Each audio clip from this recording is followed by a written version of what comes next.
I want to focus on that last sentence. As POTUS, as President of the United States, he, Donald Trump, is incapable of accomplishing anything. When you made that statement, Mr. Dean, what did you have in mind? You thinking about the 3.2% economic growth rate we had the last quarter? Thinking about the fact we got the lowest unemployment in 50 years? How about the fact the hostages are back from North Korea? Maybe you were thinking about this. When you said the President of the United States was incapable of doing anything, were you thinking about the fact that the embassy is now in Jerusalem? I mean, I think about this one. Every single candidate for as many cycles as I can remember, Republican and Democrat, have promised the American people, you elect me, we're going to move the embassy to Jerusalem. And guess what? They get elected and they come up with a million reasons why they can't do what they said they were going to do. But this president didn't. Wow, did you catch that? That was just a preview of what's coming. It highlights why Representative Jim Jordan is often seen as one of the more effective figures in Congress. Welcome back to the channel, everyone.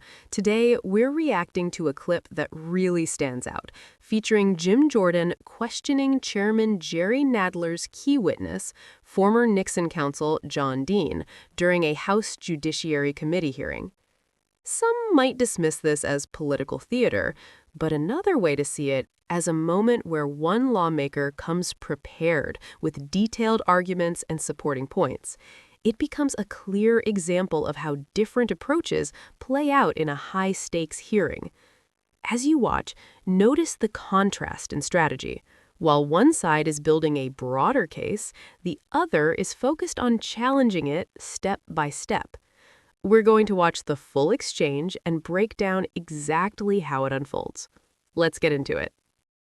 Ohio, Mr. Jordan. Thank you, Mr. Chairman. At a memorial event for David Hamburg, Speaker Pelosi and I had a chance to discuss impeachment. Mr. Dean, who wrote that? I did. 1 month ago, May 11th, 2019, haven't we been too long in not giving Trump a meaningful moniker? Should it be deranged Don, deadbeat Don, demagogue Don? Thoughts, please, comments. Mr. Dean, who wrote that? I assume that was mine. It was yours.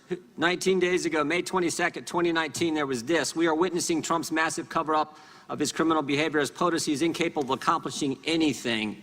Mr. Dean, you know who wrote that?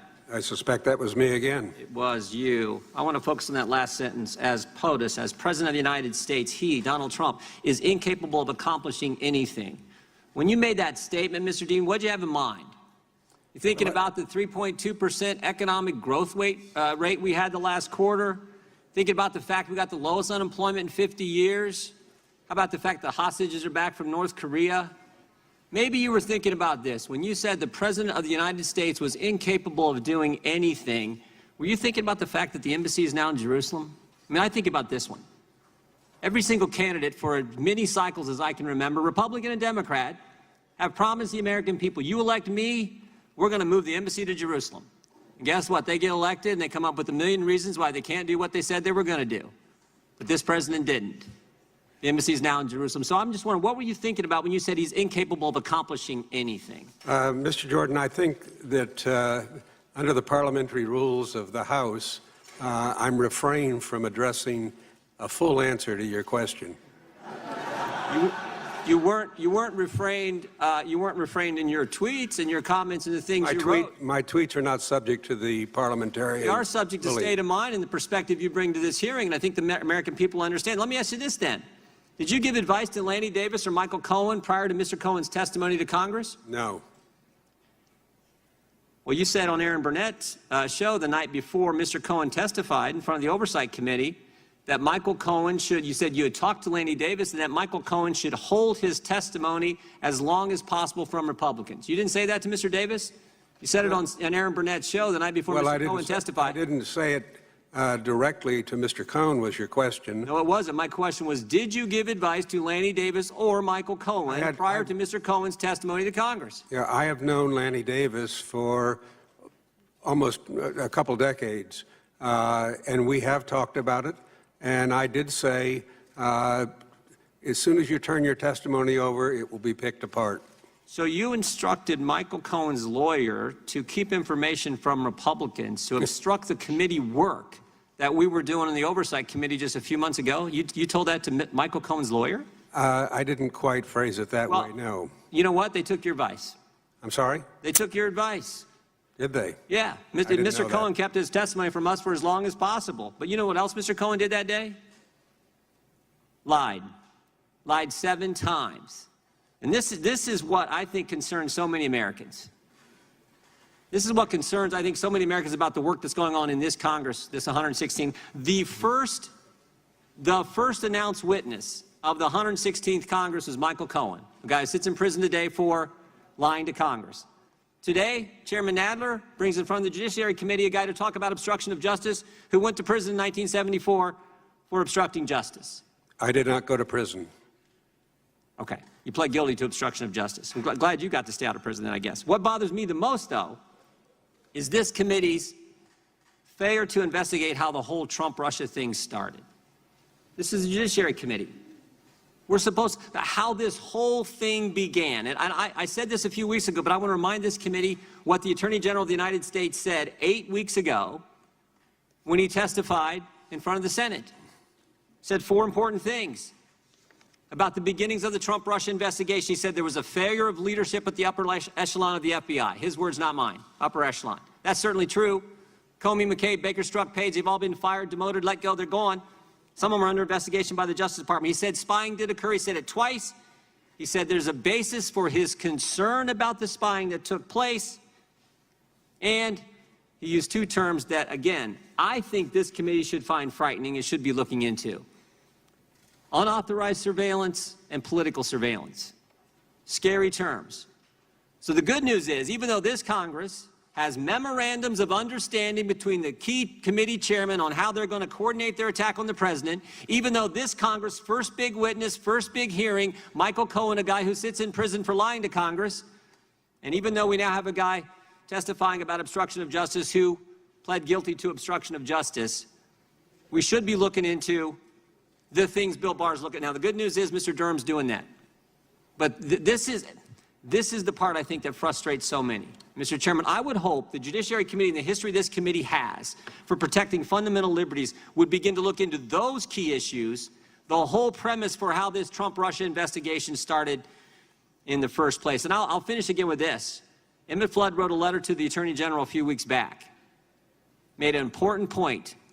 He said, we would all do well to remember, if they can do it to a president, imagine what they can do to you and me. Imagine what they can do to regular citizens across this great country. That should be what this committee most safeguards and most protects. And instead, we got memorandums of understanding between the chairmen. We got Michael Cohen testifying for 7 hours, getting advice from the witness here on obstructing the committee work and not sharing the information with us in a timely fashion.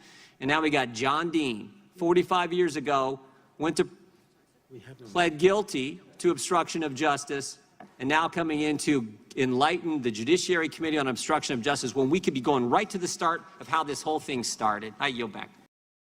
All right, let's break this down because that was intense right from the start. Chairman Jerry Nadler yields the time, and it almost feels like he expects things to go a certain way. But Jim Jordan jumps in immediately. No wasted motion. He doesn't go for opinions or theatrics. Instead, he starts calmly, reading directly from prepared material and questioning John Dean using his own past statements. He begins with a quote about discussing impeachment with Nancy Pelosi. Dean acknowledges it, which already raises questions about impartiality. Then Jordan brings up a tweet where Dean asked followers for nicknames for the president.